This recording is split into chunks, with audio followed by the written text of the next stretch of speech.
वंदे मातरम। कक्षा 7 के गणित में 11.3 का क्वेश्चन नंबर 5वां से देखेंगे। 4 सेमी त्रिज्या वाला एक वृत्ताकार शीट में से 3 सेमी त्रिज्या वाला एक वृत्त को अगर अलग कर दे बच्चों, तो शीट का शेष भाग का क्षेत्रफल ज्ञात कीजिए। इसमें पाई का मान है 3.14। अब आप इस चित्र को देखो। पहले इसमें एक बाहर यानी ये बाहर की जो त्रिज्या है वो पूरी इसकी है 4 सेमी। फिर अंदर से जो त्रिज्या वाला है वो 3 सेंटीमीटर। तो इसके बीच में कितनी जगह बचती है वही ये कह रहा है कि ज्ञात कीजिए। ठीक है, तो अभी आप देखो, बाहरी त्रिज्या 4 सेंटीमीटर है, भीतरी त्रिज्या 3 सेंटीमीटर। शेष शीट का क्षेत्रफल बराबर पाई बराबर R square minus R square. आप यहाँ देख रहे हो, पहला कैपिटल आर और स्मॉल आर। कैपिटल आर बाहरी त्रिज्या के लिए दिखाया गया है और छोटा आर जो है वो अंदर की त्रिज्या के लिए।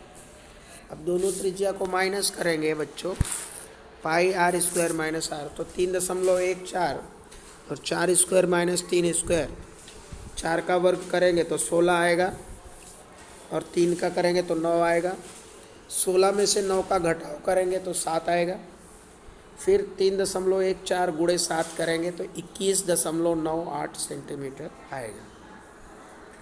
तो इस तरह से हम इसको ज्ञात कर सकते हैं। इसको ज्ञात करने का दूसरा भी तरीका है। इसकी परिधि, दूसरे वाले की परिधि निकाल लो और दोनों को माइनस कर दो। लेकिन ये त्रिज्या वाला बहुत ईजी है, इस तरह से आप इसे रख दीजिएगा। साइमा 1.5 मीटर व्यास वाले एक वृत्ताकार टेबल कवर के चारों ओर किनारा लगाना चाहती है। आवश्यक किनारे की लंबाई ज्ञात कीजिए। और बच्चों 15 रुपया प्रति मीटर की दर से किनारे लगाने का व्यय यानी खर्च क्या है वो भी ज्ञात करना है। पाई बराबर है 3.14। यहाँ पर पाई का मान 3.14 लेना है। अब आवश्यक किनारे की लंबाई जो है वो वृत्ताकार टेबल की लंबाई की परिधि के बराबर है। और वृत्त की परिधि बच्चों अगर दी गई हो यानी व्यास दिया हो तो वृत्त की परिधि बराबर पाई डी होता है। यहाँ पर वृत्त की परिधि पाई डी 3.14 गुणे 1.50 रख दिया गया। अब इन दोनों का गुणा करना है। ठीक है, गुणा करने के बाद अपना जो वैल्यू आता है वो है 4.71 मीटर। अब इसमें बता रहा है कि 1 प्रति मीटर यानी 1 मीटर किनारी लगाता है तो 15 रुपया का खर्च आता है। तो 4.71 मीटर लंबी किनारी का खर्च कितना होगा बच्चों, यहाँ पर गुणा करना है। अब हम इसमें 15 गुणे 4.71 से गुणा करेंगे तो इसकी वैल्यू आएगी 70.650। ठीक है, प्रश्न चलो अभी यहाँ पे देखेंगे। प्रश्न 7, दी गई आकृति व्यास के साथ एक अर्धवृत्त है, तो इसका परिमाप ज्ञात करना है बच्चों। तो एक अर्धवृत्त, यहाँ पर पूरा व्यास 10 मीटर दिया है, तो अर्धवृत्त का परिमाप बराबर 1/2 2 पाई आर प्लस 2r सेमी। और यहाँ पर इनकी वैल्यू रख देंगे 22/7 गुणे 5 प्लस 10 सेमी। और 5 अब यहाँ पर हम गुणा करेंगे 22 गुणे 5 तो हमारा आएगा 110/7 और नीचे आएगा 10। और इसको जोड़ करेंगे 110/7 प्लस 10 का जोड़ कैसे करेंगे, यहाँ पर आप देखिए 110/7 प्लस 10 है, तो इसके नीचे बटा 1 करिए।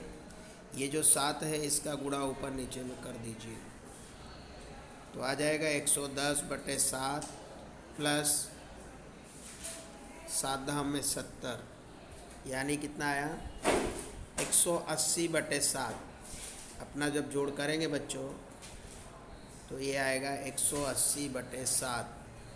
अब हम 180/7 को फिर भाग करेंगे, यहाँ पे 7 भागे 180, तो 7 दूनी 14, 40, 7 चौक 28, 7 पचे 35, सात पचे 35, 35, 5 आया, दशमलव लगाया, जीरो बढ़ाया, 7 छंग 42, 7 सता 49, तो 7 बार में 49 आया, 1 आया, फिर जीरो बढ़ाया तो 7 एकम 7, यानी आपका आ रहा है 25.71। ठीक है, इस तरह से हमारा वैल्यू आ जाएगा। प्रश्न नंबर 8 है 15 रुपया प्रति मीटर वर्ग मीटर की दर से 1.6 मीटर व्यास वाले एक वृत्ताकार टेबल की जो है बच्चों ये, ठीक है, एक वृत्ताकार टेबल के ऊपरी सतह पर पॉलिश कराने का व्यय यानी खर्च कितना होगा। इसमें हमें पाई की जो मान है वो 3.14 रखनी है। वृत्ताकार टेबल की ऊपरी सतह यानी कि वो क्षेत्रफल होगा, तो इसका सूत्र होता है पाई आर स्क्वायर। अब यहाँ पर एक चीज़ किया गया है कि जो डी दिया है उसको आधा कर दिया गया है, इसीलिए यहाँ 16/2 रखा गया है, यानी त्रिज्या का मान है। यानी डी दिया हो तो उसके नीचे 2/2 लिख दो तो आर का वैल्यू निकल आता है। अब इन सब का गुणा किया गया और फिर सबको गुणा किया गया। देखो 2 8 16, 2 8 16। अब 3.14 गुणे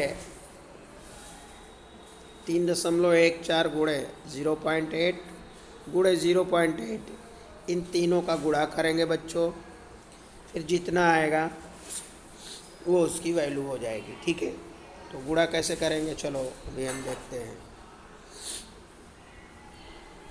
3.14 गुणे 8, 8 चौक 32, 8 एकम 8, 3 11, 8 3 24, 1 25, और 3 अंक के बाद यहाँ दशमलव लगा दिया। फिर गुणे 8 करेंगे 0.8, 8 दूनी 16, 8 एकम 8, 1 9, 8 5 40, 8 दूनी 16, 4 20, और 3 1 4 अंक बाद दशमलव लगाएंगे तो यहाँ पर लाए तो 2.0096 आया। तो अपना देखो ये आ गया 2.0096 वर्ग मीटर। ठीक है बच्चों।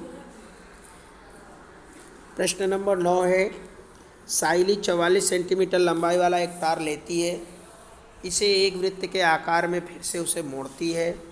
उस वृत्त की त्रिज्या ज्ञात कीजिए और उसका क्षेत्रफल भी ज्ञात कीजिए। अब वो कि इसी तार को फिर से एक वर्ग मोड़ कर बना देती है, तो उसमें प्रत्येक का क्षेत्रफल ज्ञात कीजिए और कौन सी आकृति अधिक होगी, क्षेत्रफल घेरेगी। ठीक है, वृत्त वाला घेरेगी कि वर्ग वाला। बच्चों यहाँ पर पाई की वैल्यू 22/7 रखनी है। तो यहाँ पर आप देख सकते हो ये वृत्त को उसने यानी एक गोला को पहले वृत्त बनाया फिर वर्ग बनाया। तो मान लेंगे कि माना वृत्त की त्रिज्या r है, तब परिधि 2πr होगी बच्चों। तो परिधि 2πr होगी। तार की लंबाई 2 गुणे 22/7 इंटू r, यानी दोनों को काटेंगे 22 दूना 44, और r की वैल्यू यहाँ पर ऑलरेडी 7 दी है तो वो कट जाएगी, तो 44 बराबर 44 के 44/2 गुणे, यानी ये आपको कैसे आ रहा है, ये जो तार की लंबाई है परिधि बराबर 2πr है, और परिधि देखो यहाँ दी गई है, परिधि दी है ना 44 के, यहाँ देखो 44 के, तो वृत्त की परिधि यानी 2πr होती है बच्चों, और 2πr बराबर 44 के ऐसा दिया है। यहाँ पर पाई की वैल्यू दी है ना। चलो अभी देखो यहाँ पे पाई की जो परिधि है वो दिया है, पाई का वैल्यू दिया है, तो हम कैसे लगाएंगे। तो यहाँ भी देगा ना वृत्त की परिधि, तो उसका सूत्र होता है 2πr बराबर कहे 44 के। यहाँ पाई की वैल्यू 2 गुणे 22/7 आई है बच्चों। ठीक है, और r नहीं दिया है, तो देखो यहाँ पर ये पहले से ही तार की लंबाई के रूप में उसने लिख लिया कि तार की लंबाई 2 गुणे 22/7 इंटू r, हम उसे ये वृत्त की परिधि के रूप में जान सकते हैं। अब टोटल इसके बाद में 44 रखना है यहाँ पे। अब ये जो 7 है इधर जाएगा तो गुणा में हो जाएगा, ये जो 22 और 2 है ये दोनों भाग हो जाएंगे इस तरह से।